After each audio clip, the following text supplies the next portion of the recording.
ఐదవ రోజు. మరో మలుపు. క్యాన్సర్ ఓడింది, జీవితం గెలిచింది, నా ఆత్మకథ అంటూ భీమరశెట్టి రమణయ్య గారు నిన్నటి కంటిన్యూలో ఏం చెప్తున్నారో తెలుసుకుందామా అండి. నక్షత్ర మిత్రులు. నా జీవన గమనంలో నిశ్శబ్దంగా వెలిగిన ప్రేమ ప్రేరణ కాంతులు చిక్కగా పరుచుకున్న చీకటి బలప్రయోగానికి భయంతో వణికిపోయినట్లుంది.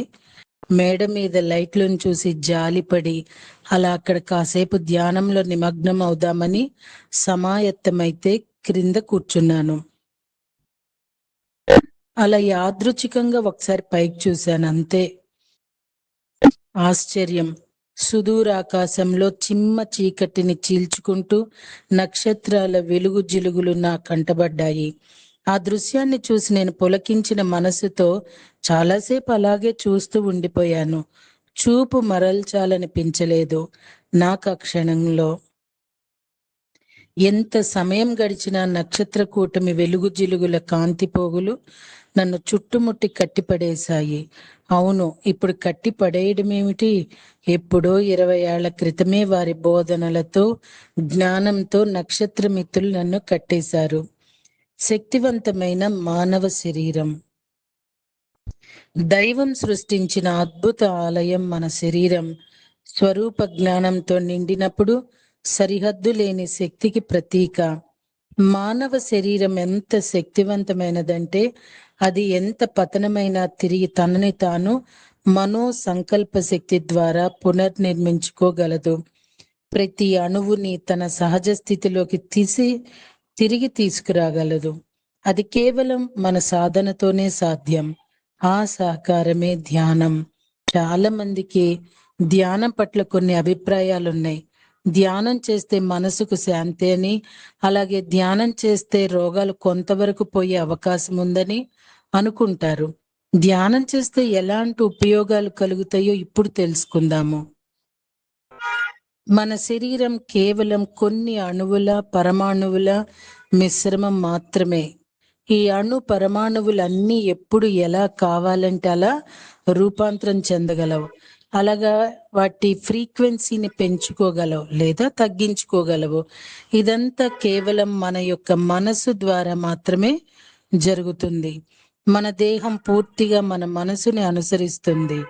మన మనసు సమాజాన్ని అనుసరిస్తుంది. ఈ సమాజం 3వ పరిధి సమాజం కనుక ఆ సమాజం మీ మనసుని తన అధీనంలో ఉంచుకొని తదనుగుణంగా మలుచుకుంటుంది. తద్వారా మీరు సాధారణ మానవుణ్ణి అన్న భ్రమలోనే జీవిస్తారు. ఇది ఒక రకంగా అన్యాయమే, కానీ ఇంతకంటే అన్యాయం ఇంకొకటి ఉంది. అదేంటంటే మీరు మరణించిన తరువాత కూడా మీరు ఈ సమాజం అధీనంలోనే ఉండి ఇదే సమాజంలోకి తిరిగి మళ్ళీ మళ్ళీ రావాలని నిర్ణయించుకుంటారు. అప్పుడే మీరు జన్మ చక్రంలో పడిపోతారు. ఈ భూమిపై చాలా మంది వేల సంవత్సరాలుగా ఇక్కడే ఉండిపోయారు. కారణం వారికి సత్యం తెలియకపోవటమే. నిజమేమిటంటే మీరు ఈ సమాజాన్ని అధిగమించాలి. అలా చెయ్యాలంటే ధ్యాన సాధన చెయ్యాలి. జాలిగా జాబిలమ్మ రేయంతా రెప్ప వేయనే లేదు. ఎందుచేత? ఎదలో చిచ్చు పెట్టుట చేత. విషయం తెలిసింది. జీవితం నన్ను ప్రశ్నించింది. నేను నిశ్శబ్దమయ్యాను. నా అంతరములో దాగిన సత్యం మేల్కొంది. మా అన్నయ్యకు బాబుకు చెల్లికి నా విషయం తెలిసింది. అందరూ ఎవరికి వారే నిశ్శబ్దమైపోయారు. క్లిష్ట ధైర్యంగా నిలబడితే మన కష్టం నిష్ఫలం కాదు. అన్నయ్య చెల్లి నా కొడుకు నిశ్శబ్ద రోధంలో ఉన్నారు. నా కొడుకు మాత్రం తొందరగా బయటపడి చాలా ఇన్స్పిరేషనల్ కోట్స్ చెప్తూ నాకు తోడుగా ధైర్యంగా నిలబడ్డాడు. పరివర్తన అనే ఒక వీడియో పిఎంసి హిందీ ఛానల్లోంది నాకు షేర్ చేశాడు. నేను దానిని క్షుణ్ణంగా తెలుసుకున్నాను. అందులో టాపిక్ ఏమిటంటే బ్రింగర్స్ ఆఫ్ ది డాన్, అంటే నక్షత్ర మిత్రులు అనే పుస్తకం నుండి ఈ ఆటను ఎలా ఆడాలి, అంటే జీవితం అనే ఆటను ఎలా ఆడాలనే విషయం గురించి క్షుణ్ణంగా తెలుసుకున్నాను. ప్లైడియన్స్ చాలా చక్కగా వివరించారంటే ముందుగా ఆ ఆట అంటే ఏమిటో తెలుసుకోవాలి. అప్పుడే ఆ ఆట ఆడగలం. అంటే ముందు ఆట యొక్క వివరాలు తెలుసుకోవాలి, ప్రయత్నించాలి, అందరికీ తెలియజేయాలి. అప్పుడే ఈ ఆట ముందుకు వెళుతుంది. ఇలా 1 గంట చక్కటి వీడియో వినడం ద్వారా నాకు ఆ రోజుకి కావలసిన నాలెడ్జ్ ఎప్పుడైతే తీసుకున్నానో చాలా ఎనర్జెటిక్ గా అనిపించింది, చాలా ఉత్సాహంగా ఉన్నట్టుగా అనిపించింది. బంగారు తల్లి నా చెల్లి అరుణ నెమ్మదిగా తేరుకుని, అక్క ఏమిటి విచిత్రం, అన్ని ఆరోగ్య సూత్రాలు పాటిస్తూ ఎన్నో మంచి పనులు చేస్తూ అన్నిట్లో గుర్తింపు తెచ్చుకునే వాళ్ళకు కూడా ఇలా జరుగుతుందా? అన్నీ చదువుతున్నావు, అన్నీ తెలుసుకుంటున్నావు, అయినా నీకు ఈ పరిస్థితి ఎందుకు అక్క? దీనిని విని తట్టుకోవటం నా వల్ల కావట్లేదు. ఇలా చెప్పుకోవటానికి నువ్వు తప్ప నాకు ఎవ్వరూ లేరు, దొరకరు. నీకు వచ్చే బాధని మళ్ళీ నీకే చెప్తున్నానని చెప్తూ ఎంతో బాధను తనలోనే దిగమింగుకుంది. అది విన్న నేను తనతో ఇలా చెప్పాను. జీవితం చాలా కలర్ఫుల్ గా ఉంటుంది, అందంగా ఉంటుంది. కానీ అనుకోకుండా జీవితంలో సమస్య వచ్చినప్పుడు దాన్ని ఎదుర్కొని నిలబడటం చాలా అవసరం. అది చాలా కష్టం. ప్రతి ఒక్కరి జీవితం ఒక గులాబీ పువ్వు లాంటిది. అలాగే ప్రతి ఒక్కరి జీవితంలో గులాబీ పువ్వుకున్నట్లే ముళ్ళు ఉంటాయి. గులాబీ పువ్వు అందంగా మన చేతిలోనో దేవుడి దగ్గరనో అలంకరణకు పెడతాము. పూలదండలు చూసినప్పుడు మనకు ఒకటి గుర్తుకు రావాలి. ఎందుకంటే అందమైన గులాబీ పువ్వుకు ఎన్ని ముళ్ళుంటాయో అలాగే మన జీవితాల్లో అన్ని ముళ్ళు ఉంటాయి. నెమ్మదిగా ఒక్కొక్కటిగా తీసుకుంటూ వెళితే అందమైన జీవితాన్ని చూడవచ్చు. సమస్యని ఎంత ధైర్యంగా ఎదుర్కొంటున్నామో, ఎంత నమ్మకంగా ఎదుర్కొంటున్నామనేది మన శక్తి మీద ఆధారపడి ఉంటుంది. అది శారీరకంగా గాని మానసికంగా గాని ఎలాగైనా ఉండవచ్చు. మన గురువు గారైన పత్రిజీ చెప్పినట్లు బాధే గురువు, బాధనే గురువు మనకన్నీ నేర్పిస్తాడని చెల్లికి ధైర్యం చెప్పాను. నా ముందు ఉన్న పెద్ద సమస్య, ఇక్కడ నాకు ఇంకొక పెద్ద సమస్య వచ్చి పడింది. అదేంటంటే మా అమ్మకు అమెరికాలో ఉన్న నా కూతురికి ఈ విషయం తెలియకుండా ఉంచాలని అనుకున్నా. కానీ మా అన్నయ్య మాత్రం వాళ్ళకు కూడా ఈ విషయం తెలియజేద్దాము అని ఒకటే పట్టుపట్టాడు. ఇప్పుడు అదే నా ముందు ఉన్న పెద్ద సమస్య. వాళ్ళిద్దరికీ విషయం చెప్పేస్తే మన గుండెలో దాచుకున్న భారం తగ్గిపోతుందని, లేదంటే ఆ బరువును మనం మోస్తూ ఉండాలి కదా అని ఆయన అభిప్రాయం.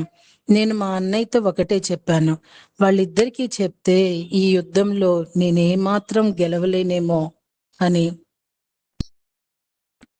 సాధారణంగా నాకు సంబంధించిన ప్రతి చిన్న విషయము, అది ఆరోగ్యం కావచ్చు, మరేదైనా కావచ్చు, మా అమ్మ దగ్గరుండి చూసుకునేవారు. ఇంకొకరికి అవకాశం కూడా ఇచ్చేవారు కాదు. ఇలా ప్రతి చిన్న విషయంలో ఎంతో శ్రద్ధ, ప్రేమ కనబర్చే మా అమ్మ మనసుని వయసు రీత్యా గాయపరచకూడదని, అది విని ఆ తల్లి మనసు తల్లడిల్లిపోతుందని, అలాగే మా పాపకు తెలిస్తే తన లేత మనసు తట్టుకోలేదు. అందుకే మా అమ్మకు పాపకు ఈ విషయం తెలియకూడదని నా మంకుపట్టు. వారిద్దరూ నా మీద ఎనలేని ప్రేమతో ఉంటారు కాబట్టి ఇది విని వాళ్ళు తట్టుకోలేరని నా భావన. తొందరలోనే, అంటే అతి కొద్ది నెలల్లోనే నేను ఎలాగూ ఇందులో నుండి బయటకు పూర్తిగా వచ్చేస్తాను. అప్పుడు వారిద్దరికి చెప్పినా పెద్దగా భయపడాల్సిన పని ఉండదని నా అభిప్రాయం. అప్పటి వరకు ఈ విషయాన్ని రహస్యంగా ఉంచాలని మా అన్నయ్య, నా భర్త, మా చెల్లి, నా బాబు మరియు మరికొంతమంది ముఖ్యులతో గట్టిగా చెప్పాను. ఉదయం సుమారు 10 గంటలవుతోంది. నిండు గర్భిణిలా ఉంది హాస్పిటల్. అమ్మ కడుపులో పసిపాపల, హాస్పిటల్ నిండా పేషెంట్లతో, వారి యొక్క అనునయులు, అలాగే వారిని చూడటానికి వచ్చి పరామర్శించి ధైర్యం చెప్పిపోయే ఆత్మీయులతో హాస్పిటల్ కిటకిటలాడుతుంది. తల్లి కడుపులో పసిపాప ఎలా కదులుతూ ఉంటుందో అందరూ అలా మెదులుతూ ఉన్నారు నిండుగా. కొందరి ముఖాల్లో ధైర్యం, మరి కొందరి ముఖాల్లో బెరుకు, ఆందోళన, ఇంకొకరి ముఖంలో వారికి వచ్చే రుగ్మతలు తగ్గుతాయో లేదో అనే ఆదుర్ద మరియు ఆరాటం కనిపిస్తుంది. కొంతమంది కళ్ళల్లో నిస్సత్తువతో కూడిన బేలచూపులు కనిపిస్తున్నాయి. అంతలో ఒక పాప తింటున్న చాక్లెట్ నోటి నుంచి జారి కింద పడింది. ఆ వాసనను పసిగట్టిన ఒక చలిచీమ దానికంటే 100 రెట్లు పెద్దదైన చాక్లెట్ ను తీసుకుని వెళ్ళాలని ఆరాటపడుతోంది. అది సాధ్యం కావటం లేదు దానికి. అది వెళ్ళి ఇంకొన్ని చీమలను పోగు చేసుకుని వచ్చి అన్నీ కలిసికట్టుగా జట్టుగా ఏర్పడి అంత పెద్ద పరిణామంలో ఉన్న చాక్లెట్ ముక్కని లాక్కొని ఎటో వెళ్ళిపోయాయి. అంత చిన్న చీమలకు ఉన్నపాటి తెలివి, ధైర్యం, పట్టుదల ఇంత తెలివితేటలున్న మనుషులకు తక్కువవుతున్నాయి, తరిగిపోతున్నాయి రోజు రోజుకు. చిన్నపాటి రుగ్మతలకు బిక్కుబిక్కుమంటూ విలవిలలాడుతున్నారు. నేను కూడా మొదట్లో అందరిలో ఉండేదాన్ని. చిన్న తలనొప్పి కూడా గడగడా వణికిపోయిన దాన్ని. అప్పటి సంఘటనలు ఒక్కొక్కటి జ్ఞాపకాల దొంతరలో నుంచి జాలువారుతుంది. ఒకప్పుడు నాకు అకారణంగా వస్తున్న విపరీతమైన తలనొప్పికి నేనెంతో మంది డాక్టర్లను ఆశ్రయించడం జరిగింది. ఎన్ని మందులు వాడినా అది మాత్రం తగ్గుముఖం పట్టేది కాదు. తగ్గినట్లే తగ్గి మళ్ళీ మళ్ళీ వస్తూ విసిగిస్తూ ఉండేది. నిజానికి ఆ సమయంలో నాకు సరి అయిన ఆత్మజ్ఞానం లేకపోవటం వల్ల అదొక పెద్ద సమస్యగా పరిణమించింది.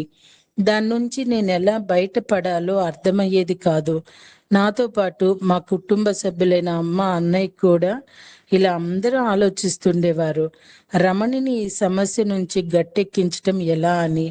ఆ తలనొప్పితో పడ్డ బాధ నన్ను ఆత్మజ్ఞానాన్ని నేర్చుకునే స్థాయికి తీసుకుని వెళ్ళిందని, ఆ తలనొప్పి నాకు గురువైందని ఆ తర్వాత నాకు అర్థమైంది. సాక్షిభూతం. చిన్న తలనొప్పికి తల్లడిల్లిపోయిన నేను ఇప్పుడు ఉన్న ఈ జబ్బుకి ఏమాత్రం భయం లేకుండా ఎంతో ధైర్యంగా స్థిత ప్రజ్ఞతతో సాక్షిభూతంగా ఉండటానికి కారణం ఇప్పుడు ఈ ఆధ్యాత్మిక మార్గంలో ప్రయాణిస్తుండటమే. ఇప్పుడు నేను గొంగళి పురుగు సీతాకోక చిలుకగా రూపాంతర మార్పుని క్షుణ్ణంగా తెలుసుకోగలిగాను. పరివర్తన. సృష్టిలో ఏదైనా మార్పు చెందాలి అంటే దానికి అనుగుణంగా సరితూగే అర్హత ఉండాలి దేనికైనా. ఆ అర్హతను ఎప్పటికప్పుడు సంపాదిస్తూ ఉన్నాం మనం కూడా. ఒక లైట్ వర్కర్ గా భూమి మీద పరివర్తన అనేది గత 40 సంవత్సరాలుగా జరుగుతుంది. తర్వాత ఒక ఎదిగిన ఆత్మగా మనల్ని మనం గమనించగలం.